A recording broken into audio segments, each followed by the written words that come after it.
Welcome to the Black Entrepreneur Experience podcast, inside the business, buzz, and brilliance of Black entrepreneurs. Here is your host, Dr. Frances Richards. What happens in Vegas goes all over the world on Black Entrepreneur Experience, episode 128.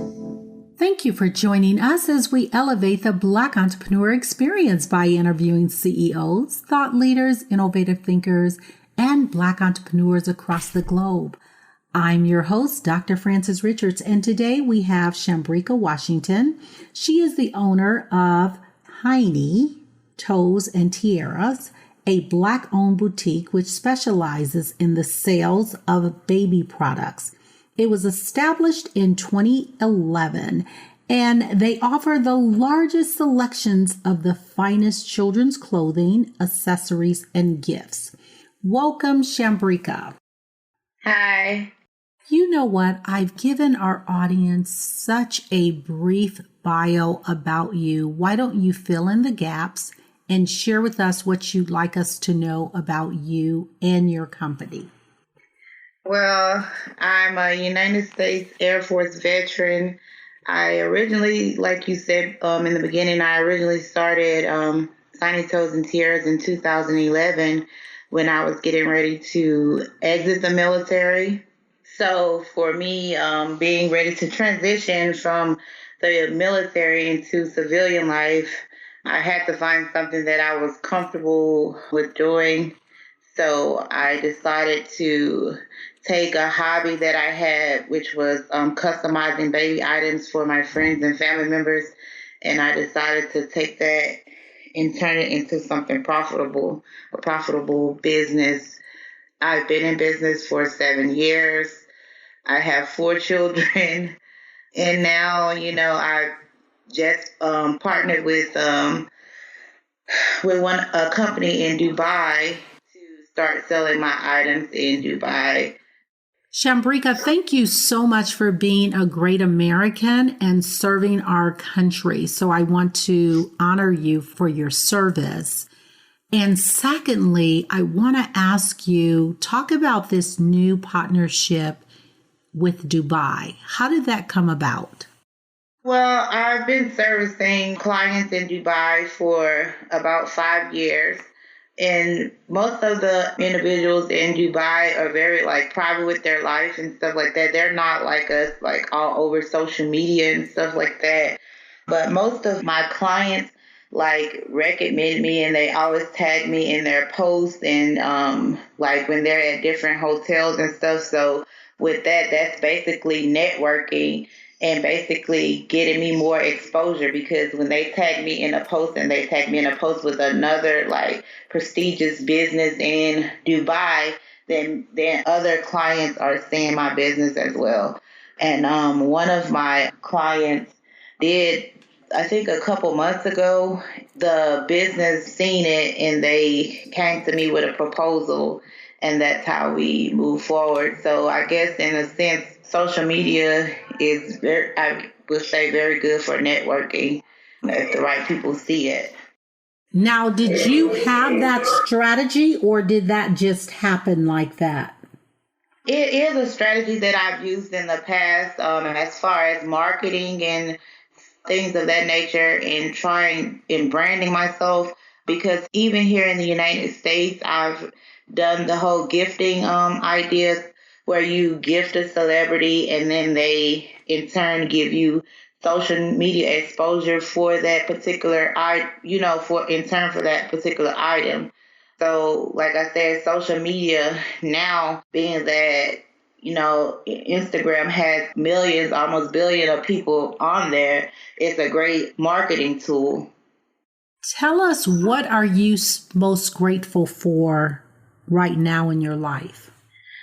I think I'm most grateful for my family, actually, because being in business, not only am I making sacrifices, but they're making sacrifices as well. And I'm talking about my immediate family, like my kids and, my husband and stuff like that, because they make the biggest sacrifice, because I can't give them the most important thing, and that's time.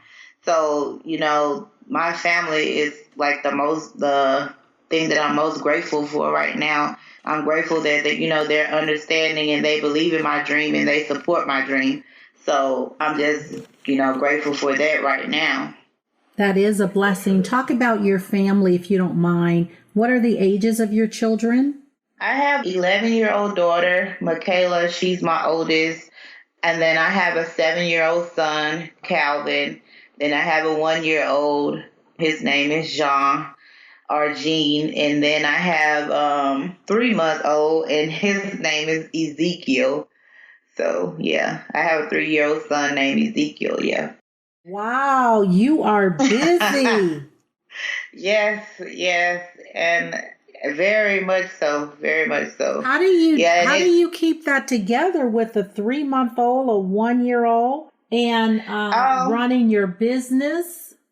I would definitely say the support system that I have is important in my family because I work with my sister. And so, being able to, employ my family members is very important because that way, I also get help with my kids and stuff like that. Most of the time, the kids, at the store with me. And being that it's like a kid-friendly environment, which is what I tried to turn it into, was a kid-friendly environment, where it's a luxury boutique, but also that it's welcoming to kids as well. So being that it is that, then it's okay for me to have my kids there. Now, about your clothing, your line of clothing, are they U.S. made or are they from other countries? And how do you find your designers? Some of the stuff that I have in my boutique, I do get from other designers. Then some of the stuff I design myself, and I outsource the seamstress work. I have a seamstress that's in Turkey, and I also deal with another vendor in China. But basically, the seamstress that's in Turkey, she can basically, whatever design you send to her, she's able to, do that design, duplicate that design.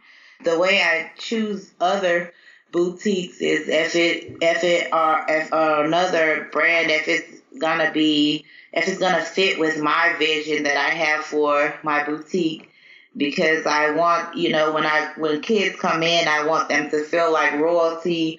I want parents to know that if they're spending their money on something that is quality and that it's going to last, not that it's just going to be a one-time wear, but it's something that they can also pass down to another sibling or child that they may have in the future.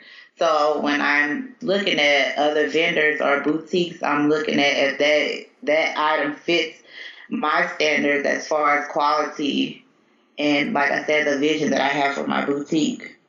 So with your boutique, Shambica, you said you have a physical location, so it's not an online store, it's an actual brick and mortar type business. Yes, it's actually a brick and mortar. I opened up a showroom and we do sample sales or open shop on the weekends.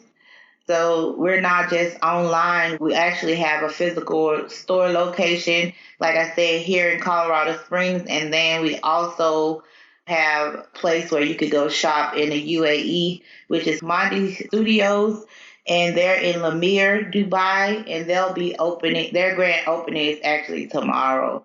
So, like I said, we have 2 physical locations you can shop at. One is at Mondi in Lamir, Dubai, and then the other one is here in the U.S. in Colorado Springs. Have you been to Dubai? No, I'm actually going to go next month. I have not been yet, no. And tell us about that. You felt comfortable doing the launch without going there? Yes, I did. Because of the team that I'm working with, one of the individuals, she produces films in the UAE, and just the team I work with and the way everything was laid out, I felt comfortable enough to trust them to, which I was going to go to Dubai on the 8th to be there today, but because I have other things going on, it just is like difficult for me to get away right now. But yes, I trust the team of individuals that I'm working with. Wow, that's pretty neat. Congratulations. That is awesome. Thank you. And what advice would you give someone who would like to get into the business? How do you source and find vendors and ensure, especially when you're dealing overseas? Can you give us some insight on that?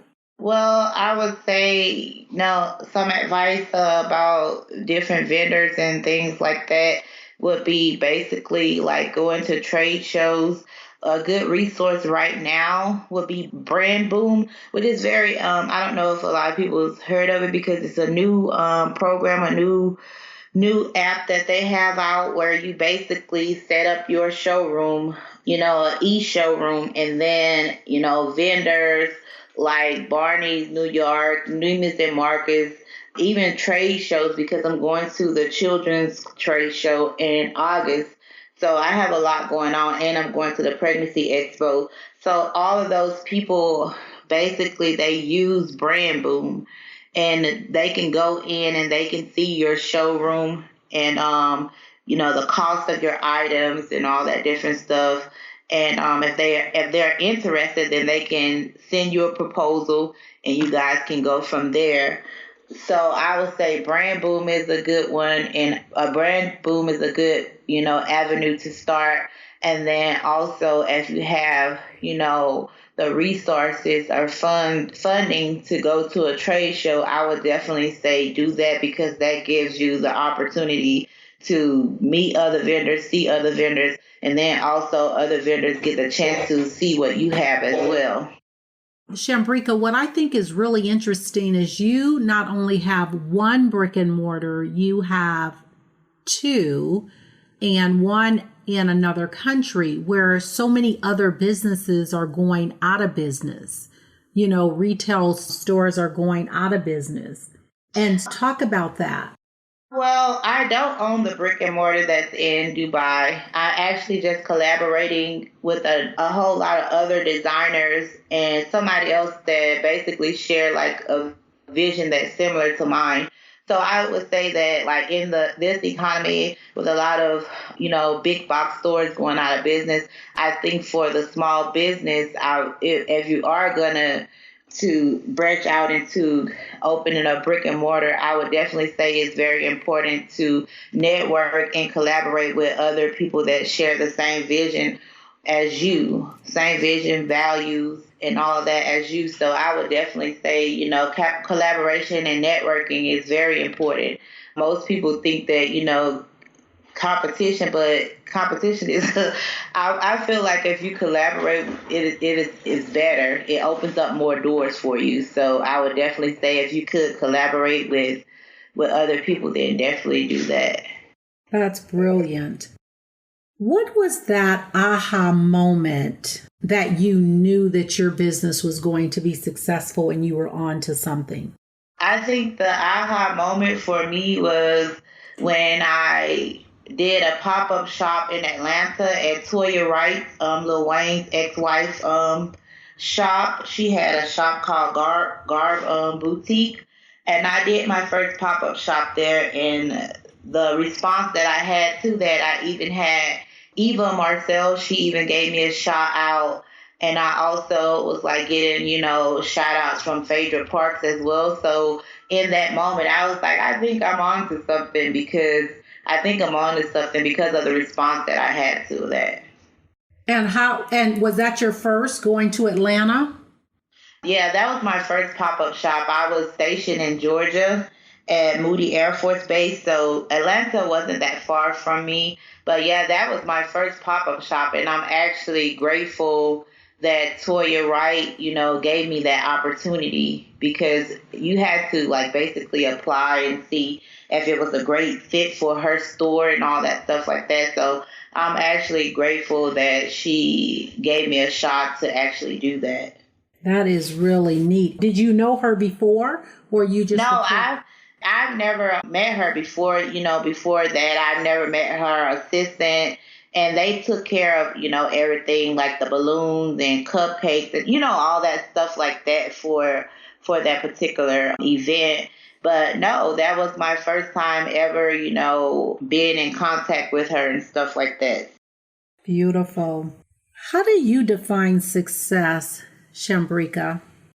I think success is definitely not based off of, monetary value, but it's based on how many lives you affect in your lifetime or on your journey of what you're doing. If you can affect one person or help one person to achieve their dream, then I would say that that's successful as helping as many people as you can on your journey. It's not about, monetary, but basically about how many lives you affect. And how long did it take for success to manifest in your life based on your own personal definition? I'm hard on myself, so basically this year has been my breakout year. It has been one thing after another. So I would definitely say all the things that I put on my vision board for this year has basically came to pass so far. But it's definitely gonna take putting in the work as well. I don't want people to think that it's easy and it just, falls in your lap. You have to basically put in the work as well. And like I said, to me this year, and I've been in business like 8 years, 7.5 years, and this is just now being my breakout year. I have had other successes, but this has been like the most successful year for me by far. And what do you equate that to? Securing a 2-year contract, in Dubai, being invited to the BET Awards fashion pre-show. I've been getting like invites left and right, and basically being, the connections and the networks that I've acquired this year. I would say that's what That's what put you on the map, you think, or has given you the greatest success? I think that this definitely is going to open other doors for me, because right now the UAE is becoming very fashion forward. And I feel like this right here will definitely open up more doors for other things. The year is not even halfway through. Well, it's halfway through, but the year's not done yet, and I still have a lot of opportunities that's in front of me. Like I said, I go to the Children's Club New York in August, and Barney's New York is going to be there, Neiman's and Marcus. You're going to have Saks Fifth Avenue there, and I've already had 3 people from Neiman's and Marcus look at my showroom. So I feel like this is going to be a really successful year for me. Wonderful. What are you reading right now, Shambica? Right now, I'm not reading anything. I do like read different self-help books. Do you have a favorite? I would say The Purpose-Driven Life is a very good book. I don't know if a lot of people have heard of that one, but Purpose-Driven Life is a good one. And also, like Rich Dad, Poor Dad. The Purpose-Driven Life is kind of like it's an old book. It's old. It's by Rick Warren, but it's like one of my favorite self-help or motivational books. And then, like I said, Rich Dad, Poor Dad is a good one as well. What is the one impact you want this interview to give to our audience today? I wanted to inspire people to continue on their journey. If you set out to accomplish something with your business or to even open or start a business, I hope that it inspires you to do that. And knowing that it's going to take you being persistent and consistent, and that it's not something that happens overnight. I tell people that all the time, even with you looking at people's social media platforms and all that stuff, but you can't look at what other people have going on. Even though it could be an inspiration to you, it could also be detrimental to you because you're looking at that person like, why am I not here? Why am I not there yet? Or whatever. And most times on social media, sometimes some of that stuff is just a facade. So you cannot look at where you are and compare it to something on social media. But I hope that it inspires somebody to continue on their path in their business, or it inspires somebody to open up or start a business. Tell us a song title that would best describe you or your brand. I'm not sure what song title. I would say like Princess, most beautiful girl in the world. Like I would say that would basically because of the words of the song. So yeah, the lyrics to the song. Talk about your legacy. When it's all said and done, how do you want to be remembered, Shambica? When it's all said and done, I want people to basically remember me for how many lives I impacted, how many people, I've inspired, how many people I've helped, how many people, life that I've sown into and stuff like that. How many opportunities that I've given others and stuff like that. Yeah. Let's shift gears for a minute. Let's talk about risk and or failure. What is the worst moment in business and what was the takeaway? I think the worst moment for me in business was basically having to stop or take a break because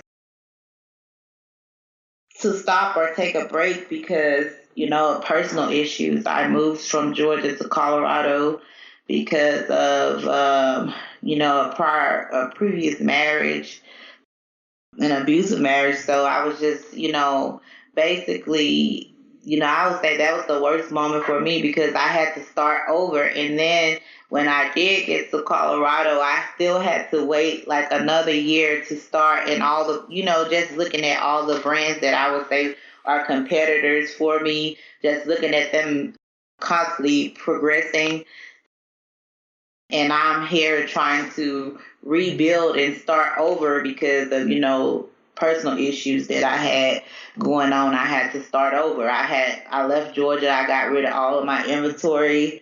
I gave it to a women's shelter.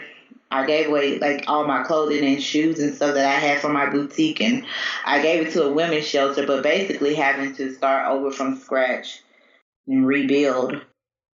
Thank you for sharing that very personal story and being very transparent.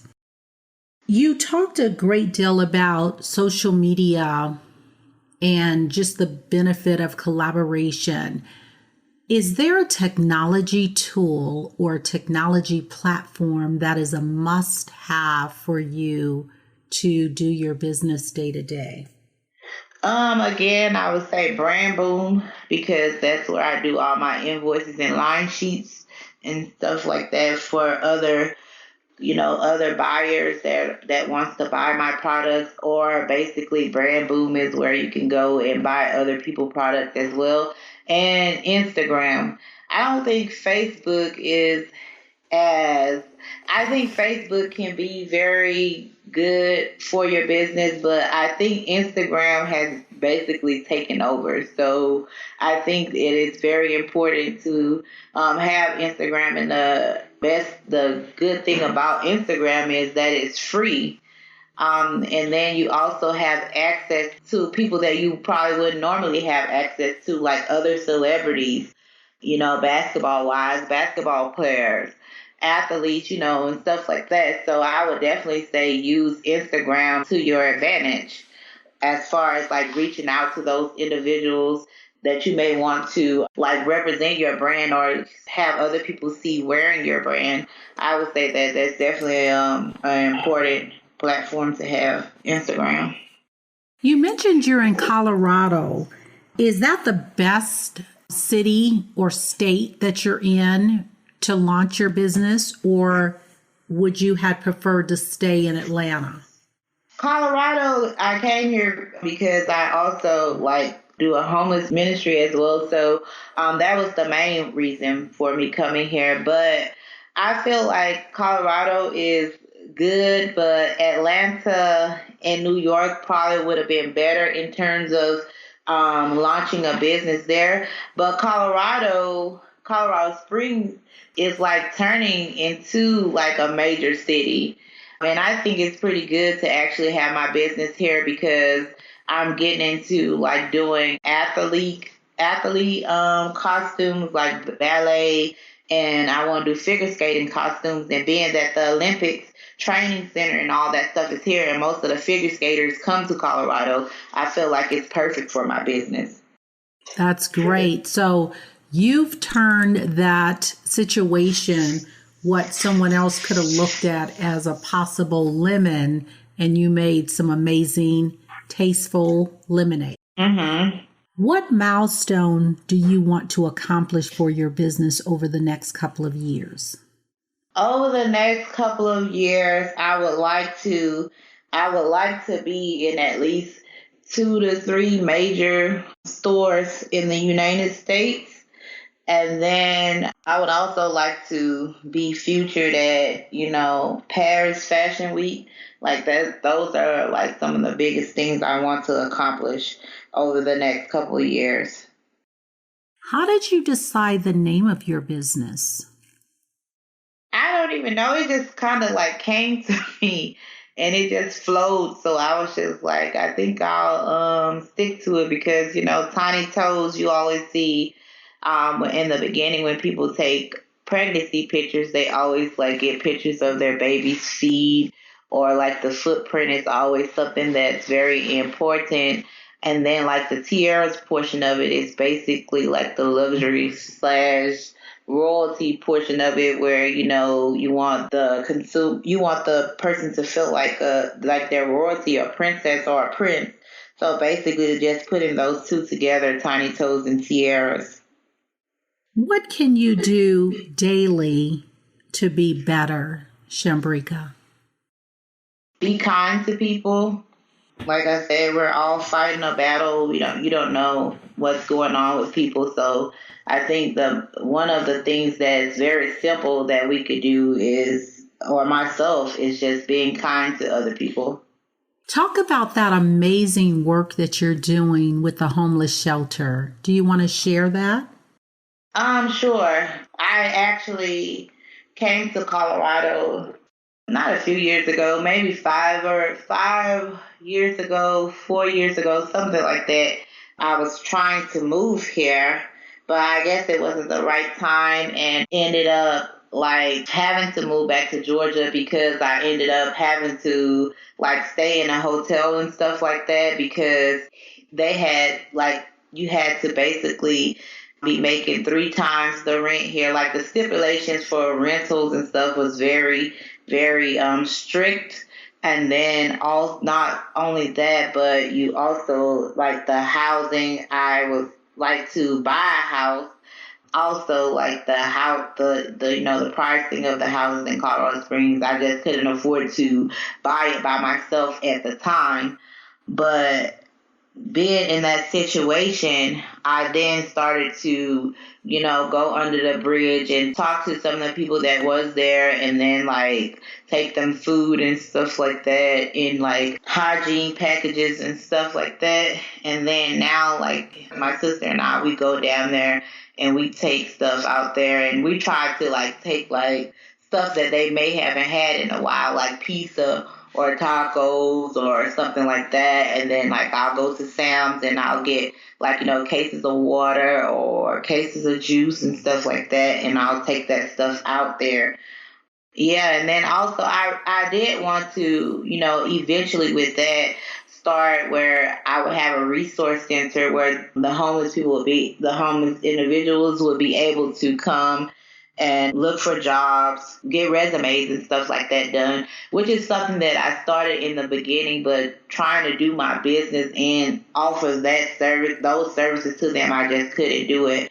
But, now that everything is like working out as planned, then I can start hiring other people to help me with that particular thing, because now I can have other people like helping them write resumes, and then I can also like see if I'm able to get like interns that would be interested in doing that as well.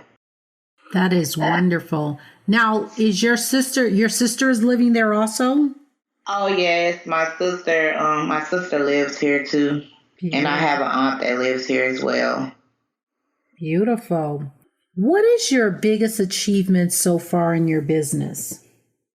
I don't know. I keep going back to the Dubai deal. I think that's like a really big thing for me and for my business.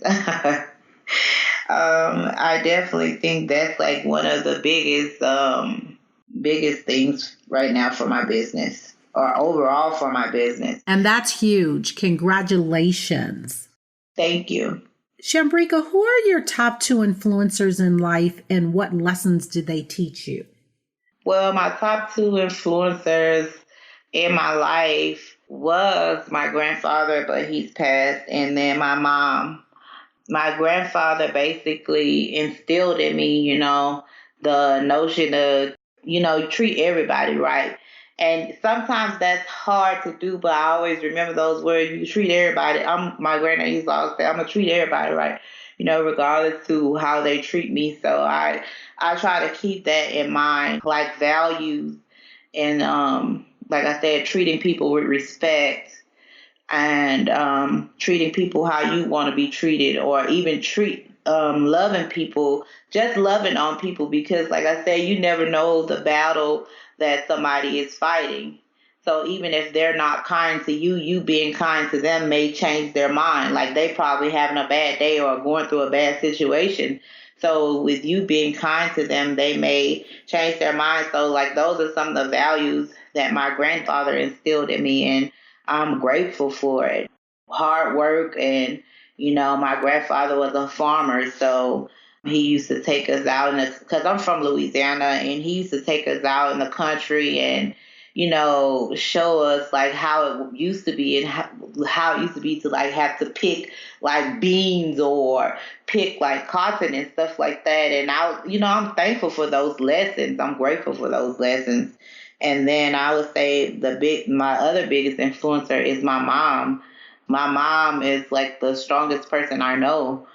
She's a very independent individual. Although her and my father have been together for 35 years, my mom, taught me the importance of hard work. So I would definitely say that and being persistent and consistent, and also. When you give people your word, you stand by that, because sometimes your word is all you have. So I would say my mom and my grandfather are like my biggest influencers. And we are sorry for your loss.